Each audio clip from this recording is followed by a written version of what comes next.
It's Monday, November 15th, 2021. And in today's episode, the New England Patriots put a beating on the Cleveland Browns and Baker Mayfield. And the Dallas Cowboys right now look like the best team in the NFC. Sorry, LA Rams. This is NFL Week 10 edition of Monday Morning Football with the Guru. It's the G to the U to the R to the U.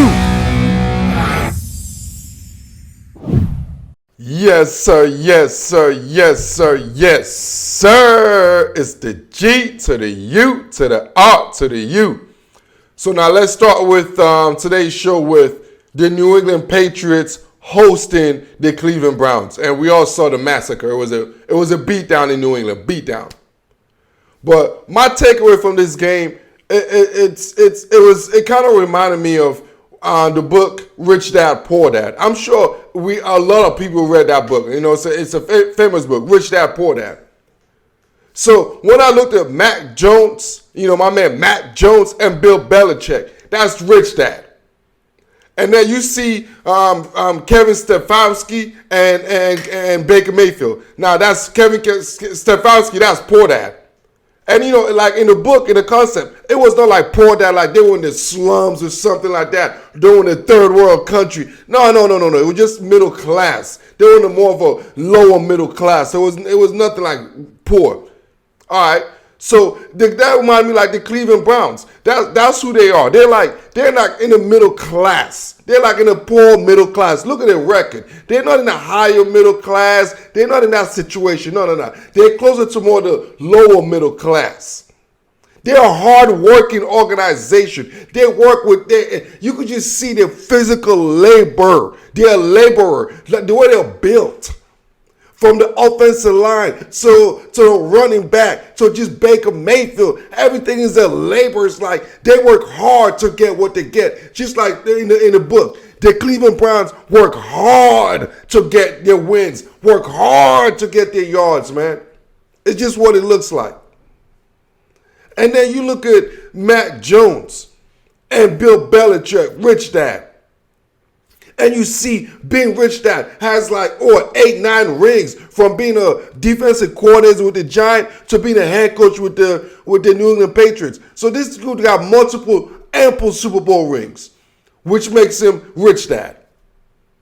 Rich Dad. So the thing about Rich Dad that you see what he's doing with Matt Jones that I'm impressed with, man, is they know how to invest. They invest and they know about the compound interest. They know about the compound interest principle. They know about that. They know about compound interest, man. It's about what you do today. And then tomorrow you add another one. And then you add another one. That's what this theory I saw what they're doing with Matt Jones, man. What Bill Belichick is doing with Matt Jones. I love it. Because as you see the progression of Matt Jones, when he first started from week 1 to where he's at now, you're like, oh man, that kind of reminds me of the compound interest principle. That's what it reminded me of. I'm like, whoa. It's like when you put $1 today, tomorrow you put $2, the next day you put $3, and before you know you're gonna be like, what in the hell? That's what Bill Belichick is doing with Matt Jones. It's like Matt Jones, he started him with, oh man, look at Matt Jones, just handing the ball off. Look at Mac Jones, just dumping it down to the back, to the running back. Now Matt Jones is opening up, man. He's a total different dude, man. Week 10 or week 9 to week 1, it's night and day with this dude. And it's like you saw the deposits Bill Belichick was making week by week. It's the compound theory, man. That's what Bill Belichick did with Mac Jones. Every week, he just gave him something new. Add on something to the plate. Add on something to the plate. Now, look at week number 9, week 10 in the NFL. Look at Mac Jones now. Look at Mac Jones now. The compound interest principle, man, he used with Mac Jones, Bill Belichick. That's why he's the GOAT. That's why he's Rich Dad. That's why he's Rich Dad. You look at the Cleveland Browns, Kevin Stefanski, Poor Dad. Like I told you, this game, when my take back from this game reminded me of the book Rich Dad, Poor Dad, man. Bill Belichick is Rich Dad. Kevin Stefanski is Poor Dad. Mac Jones, he's learning from Rich Dad, who has 6 Super Bowl rings, learning from Rich Dad. And you see how it is. He got long-term thinking. And you see the New England Patriots, he wasn't worried about short-term. Rich Dad, Bill Belichick, long-term thinking. And then you got poor dad, Kevin Stefanski, and Baker Mayfield. Right now, they short-term, man. They short-term. They're trying to get something right. They're trading OBJ. They're working. They're just trying to get something going right now. While Bill Belichick and Mac Jones are looking about the future, thinking about the playoff. While the Baker Mayfield and them, they think about winning games to get themselves in the playoff hunt, man. I mean, this just reminded me of this. That's why this book was just a famous book, was one of the most widely read books. And that what reminded me when I watched this game between the Cleveland Browns and the New England Patriots, man. It's like reading Rich Dad, Poor Dad. Me watching Mac Jones and Bill Belichick being Rich Dad, and Kevin Stefanski and Baker Mayfield being Poor Dad. And that's the difference between the New England Patriots and the Cleveland Browns. So now let's move on to our next subject matter, man. You know what I'm saying? I got to move on to the next subject, man. This one right here, it's one of those things, the guru is going to get a little bit emotional because I'm going to talk about relationship. So we're going to talk about the Cowboys destroying the Atlanta Falcons. Now we're going to talk about that. But most importantly, I want to talk about the relationship between Zeke and Dak. And when I was watching this game, it just reminded me of just seeing those two graduate. It's like, y'all remember the group Boys to Men? It's like me watching the Cowboys, the 21 Cowboys right now. It's me seeing boys. It's me seeing the Zeke and Dak growing up from being boys to becoming men. That's what I'm noticing right now, man. It's like we all remember when they just got drafted. I think it was that 2016 draft, man. They were just boys. Zeke coming out from Ohio State, feed me, wearing his half belly shirt, just being a boy, immature. Zeke, that's what boys do. And then you got Dak coming from Mississippi State, unheralded, late 4th draft pick, I believe. Who knows, whatever, he was 3rd draft pick. I forgot what draft pick he was. But either way, he was not a 1st-round draft pick. And then he was behind Tony Romo. And then the injury happened, and then he had an opportunity, and he seized that opportunity. And you just saw as the years go, as you see Zeke taking over the team, Zeke being the leader in the league. I'm talking about Zeke being the most dominant running back in the league in his prime. And while Zeke was dominating the league, Dak was learning the art of playing quarterback. You know what I'm saying? Dak was learning the art of playing quarterback. Now you see where they're at now in 2021 season. I'm like, wow. It's like, wow, man. It's proud to see how the young boys, when those guys came in the league as boys, to see how they developed to being a man and being the core leader group of the Dallas Cowboys, who are right now one of the favorite teams to go to the Super Bowl and win the Super Bowl. Wow, it's a proud moment to see. It's a proud moment to see how matured those guys have now to be the captains of their team, of one of the best teams in all of football. And because of those two core guys right there, Zeke and Dak Prescott right there, man, it's a beautiful sight, man. It is a beautiful sight. And now you can just see on the defensive side of the ball, now you're seeing the young boy in Michael Parsons and Trevon Diggs. And we'll see them maturity, how they're maturing.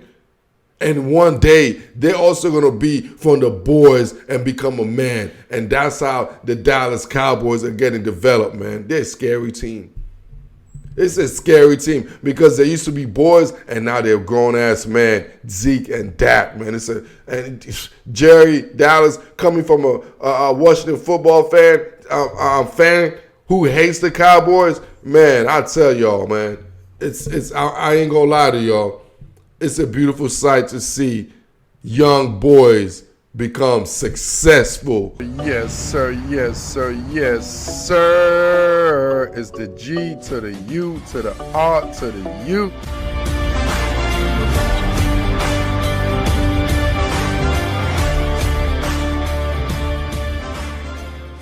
Yes, sir. Yes, sir. Yes, sir. Yes, sir.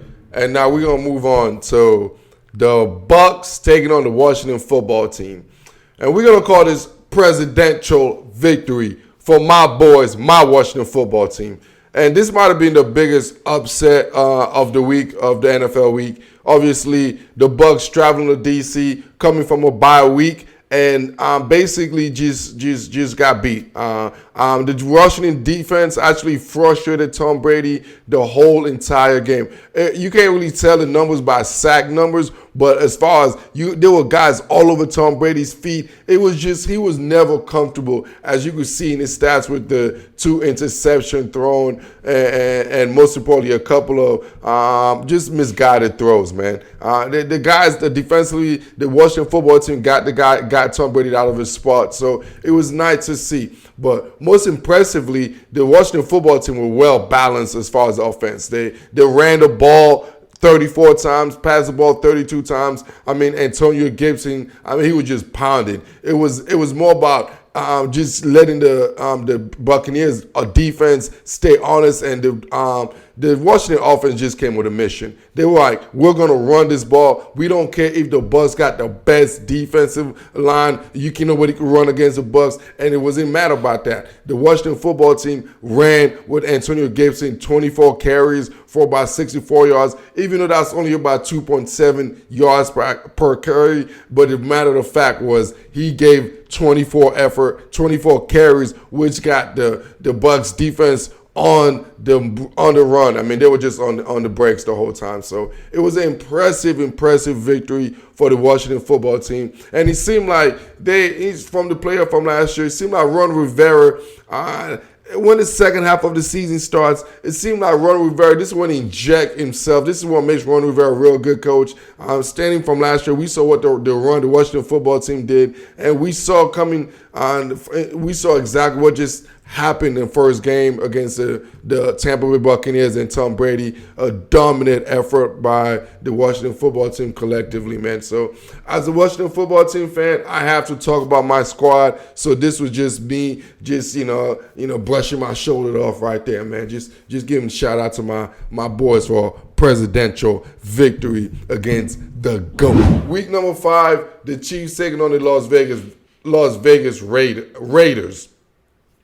I call this segment, what happens in Vegas stays in Vegas. So I know everybody and their mama going to be talking about, the Chiefs are back. They put up 41 points. Patrick Mahomes got like 5 touchdowns. But I just want to make sure, let everybody knows, they played against the Las Vegas Raiders. All right, this is fool's goals. We all know there's a lot of things going on with the Las Vegas Raiders as far as our organization. So if I'm talking about internally, off the field, on the field, there's a lot of things going on with the Raiders. So I think the Raiders are going to, if you have this stock on the Raiders, you can see the stock tearing down, and they're going down real fast. So as far as the Chiefs, I'm very impressed as far as they didn't turn the ball over as much as they did in the previous 8 weeks of the season, and most importantly, they're winning games. And now they're winning games like the way they used to. This is going to be a good victory for the Kansas City Chiefs. But as far as them being called, they're back, they're not all the way back yet. But this is a good stepping stone, especially playing against a Raiders team that going through so much